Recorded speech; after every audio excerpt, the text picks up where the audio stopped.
Aries, tignan natin kung ano ba ang mensahe at request ng mga guides mo ngayong 2025. Keep in mind po na ito ay general reading lamang, so hindi lahat ay makaka-relate, so be open-minded. Sa mga hindi pa po nakasubscribe dito sa ating channel, please subscribe na po kayo and pa-like na din po ng ating video. At sa mga nais pong mag-avail ng ating private readings ng ating Evil Eye Amulet Necklace at ng ating Tears Bracelet, makikita nyo po yung link sa description box. Tarot Intentions by Aliana Reyes. Tignan po natin.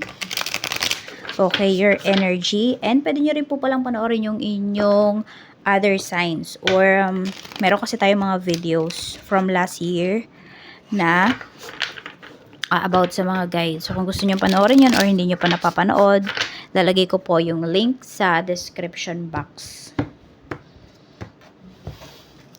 Energy mo, Aries. Strength, malakas naman, malakas ang willpower mo, no, Aries ngayon. Ayan po, nagpapakatatag ka dito. I don't know, ano ba, meron ba dito single mom, single dad yung iba sa inyo? Ayan po, very strong yung will ninyo. Very strong yung inyong, yung katawan ba, yung inyong emosyon sa mga bagay-bagay ngayon. So, tignan natin, ano pa yung mensahe for you? Mensahe pa po natin, Spirit Guide. Ayan, we have justice. Mukhang may pinaglalaban ka nga talaga dito. Palaban yung energy mo. Hindi ka magpapatalo. Basta alam mo lang din naman talaga na nasa tama ka. Tingnan natin. You're very fair din dito.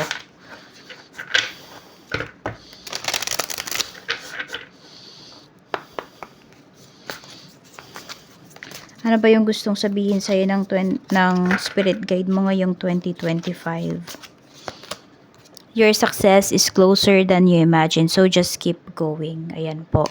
So, yes, may napapagod, may gusto ng sumuko. Pero sabi ng mga guides nyo, huwag kayong sumuko. Kasi, diba, akala mo malayo pa yung tatahakin mo. Akala mo malayo pa yung mga pangarap mo. Pero, pwedeng nandyan na po. No? Malapit na. Pwedeng nga nasa harap mo na eh. Kaya wag po kayong susuko, wag kayong liliko. Huwag kayong mag-U-turn. Yan sinasabi ng mga guides nyo. Sometimes, the best things are created from chaos. So, ano ba, magulo ba yung nangyayari sa life ninyo ngayon? Feeling mo ba, hindi mo ma-appreciate? Or hindi mo talaga na-appreciate kung ano man yung mga nangyayari kasi nga stress yung iba sa inyo. Pero sinasabi sa inyo dito ni universe yan, from that stress, okay, makakakuha ka ng lakas, ng inspiration, and mas magagawa mo yung, or mas mangyayari yung mga pinaplano mo. Tignan natin. Okay, spirit guide. Okay, paano ka ba mas makakakonect sa iyong mga guides? Tignan natin, paano ka mas makakakonect sa mga guides mo, Aries? The Hermit.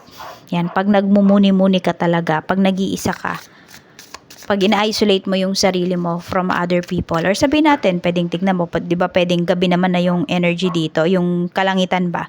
So, pwedeng tuwing gabi po. Ayan, pag nag-iisip-isip ka. Knight of Pentacles. Pag gumagawa ka rin ng action towards dun sa dreams mo.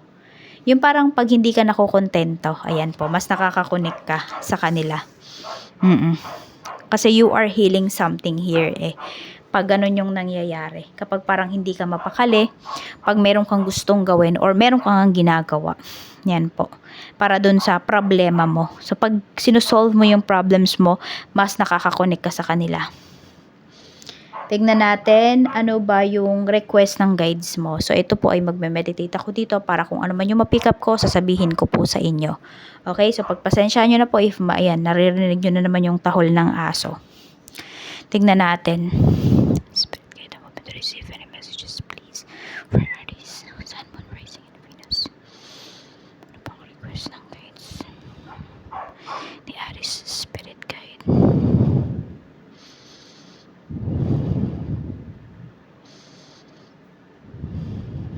Chicken yung nano ko dito. Hindi kayo magkaalay ng chicken. Alam mo nyo kung ano gagawin nyo, Aries?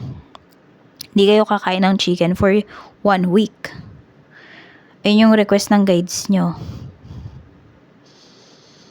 Ayan, mahihirapan naman yung iba sa inyo kung may allergy kayo sa ibang mga mga meat. Pero ayun po, magulay na lang kayo. So gusto ng ng guides mo, healthy living. I don't know kung ano yung meron sa chicken na pwedeng nagpapalala kung meron po kayong sakit. Oo.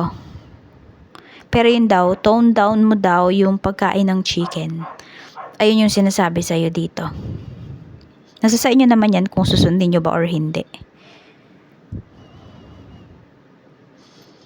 Basta healthy living yung pinapakita dito ng mga guides nyo. Or baka chicken lang dapat yung kainin ninyo na meat. 'Di ba? Instead of red meat, white meat kayo. Mag-white meat kayo. Pwedeng ganon. Pero there is about chicken. Sige, tignan natin. Ano ba yung sinisimbolize ng chicken? Search natin. Diba? Para di na kayo mag-search. Ako na mag-search.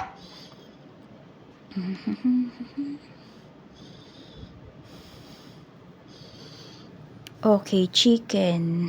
Nurturing, fertility. Ayun nga, alagaan nyo nga daw talaga yung sarili nyo. So, sometimes sacrifice. So, ayun, mag-sacrifice muna kayo kung chicken lang muna ba yung kakainin ninyo because mas healthy yon, ganon. Kaya po, ayan. Meron dito pinapaiwas. It's either pinapaiwas kayo sa chicken or yun lang daw muna po yung kainin ninyo na meat for 7 days. Baka kasi yun yung mas makakabuti sa inyo. Okay. Kasi nga, di ba, meron tayong strength dito. Baka nagda-diet din kasi talaga yung iba sa inyo. Aries. Tingnan natin ano ba yung mga spiritual gifts mo. Pero yun yung request ng guides mo. Nasa sa inyo na lang nga po yan kung susundin ninyo. Okay. Yun lang yung na-pick up ko eh. Spiritual gifts. Ito pwedeng pinapractice nyo na. Pwede rin naman na ngayong taon nyo pa lang to, ngayon taon nyo pa lang i-discover or magkakaroon kayo ng interest.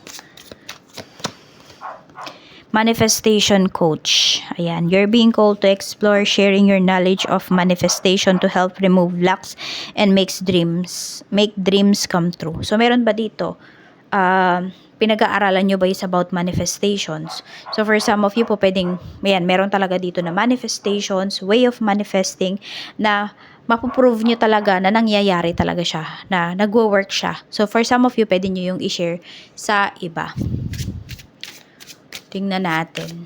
Pwedeng yan po yung forte ninyo kung paano mag-manifest. Pero yung syempre yung manifestations po, kahit anong manifestation, wish, dasal, sinasamahan po yan ng pagkilos. Spell work. You're being called to explore, identifying, raising, and directing energy with the intention of bringing forth an outcome. So, pwedeng, ayan po, parehas to. Yan po. Diyan kayo magaling, Aries. Kaya pag-aralan nyo po yan. Spell work and manifestation. And ito din, tingnan mo, magkakadugtong tong mga gifts mo. Okay. So, you're being called to explore astrology to gain deeper insights revealed by planetary positions for a deeper understanding of the soul's journey. Pag-aralan nyo din po yung astrology. Yan. Pwedeng ito muna yung unahin nyo, yung manifestation, tas tsaka kayo mag-spell work, and then tsaka nyo pag-aralan yung astrology. Or pwede rin naman, baka yung pinakamahirap muna yung gusto ninyong pag-aralan. Di, ito muna yung pag-aralan ninyo. Shamanism. You're being called to explore working as a spiritual teacher and healer who can move between the worlds as a messenger to bring wisdom and healing. Ayan po. Yan yung mga gifts ninyo. Nasa sa inyo na lang yan kung ano ba yung ipa-priority nyo dyan, ano ba yung pagtutuunan ninyo ng pansin, ano ba yung gusto nyo lang na pag-aralan. Nasa sa inyo po yun.